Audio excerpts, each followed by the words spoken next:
우리나라에서는 혈전 부작용 의심 사례가 발견되진 않았습니다만 그래도 아스트라제네카 백신 비중이 아직은 압도적으로 높은 상태여서 걱정이 많습니다. 상반기에 확보한 백신의 60% 정도가 아스트라제네카라고 하니까 만약 이걸 못 쓰게 된다면 큰 문제죠. 어떤 문제가 있을 수 있는지 지금부터 따져보겠습니다.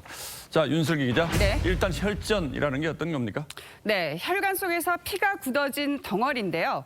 다리가 붓는 증상부터 뇌 심혈관계 질병까지 유발할 수 있습니다.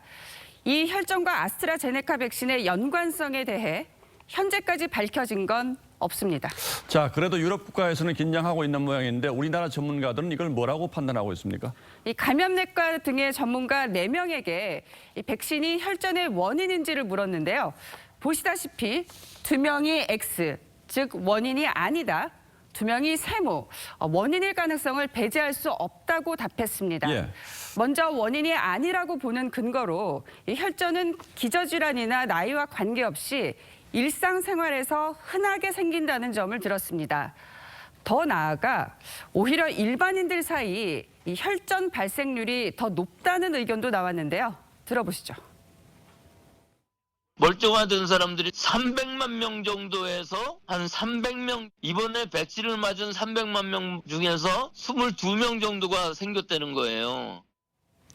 자, 그러나 어쨌든 이 두 분, 세모 이 두 분 같은 경우에는 백신 때문에 혈전이 생겼을 수도 가능성도 있다, 이제 그렇게 보는 거죠. 그 근거가 나온 게 있습니까? 네, 물론 이 전문가들도 기본적으로는 부작용일 가능성은 매우 낮다는 입장입니다. 다만 연구가 필요하다는 신중론, 그리고 이 유럽에서 발생했다는 점을 주목할 필요가 있다는 의견도 조심스레 제기했습니다. 일반적으로 동양인보다는 이제 서양인 혈전 생성의 위험이 높거든요. 유럽 사람들의 어떤 유전적 특성에 따라서 위험이 증가될 수도 있고. 그런데 만약 다른 나라들이 계속 아스트라제네카 백신은 이 혈전 문제 때문에 접종 못하겠다 이렇게 하면 우리는 어떻게 해야 됩니까? 이 혈전 논란과 관련해 오는 18일 유럽의약품청이 추가 조사 결과를 발표할 예정인데요. 유럽 국가들은 이 결과에 따라 접종 여부를 최종 결정할 것으로 보입니다. 국내 방역당국도 이를 예의주시하고 후속 조치 방향을 검토 중에 있다고 했습니다.